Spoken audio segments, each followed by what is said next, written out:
Eto yung sikreto sa laing para hindi makati sa dila. Ayan, pinakulo ko lang siya ng mabilisan. Pagkatapos dinrain ko siya.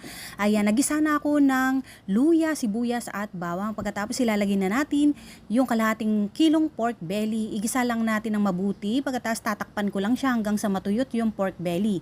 Kapag lumabas na yung sariling mantika ng pork belly, ilalagay ko na yung 30 grams na bagong paste at half teaspoon na black pepper. Ayan, ilalagay ko na rin yung 6 cups na purong gata. Ayan. Lalagyan ko na rin siya ng isang pork cube at 5 tablespoon na patis. Pwede pa rin po kayong magdagdag ng patis kung kinakailangan. Nilagay ko na rin yung laing. Haluin lang po natin ng mabuti yung laing. Kapag nahalo na ng mabuti, ilalagay ko na yung siling labuyo at siling green. Takpan lang po natin ng 1.5 oras sa mahinang apoy lang. After 1.5 oras, ayan na ang ating laing, luto na.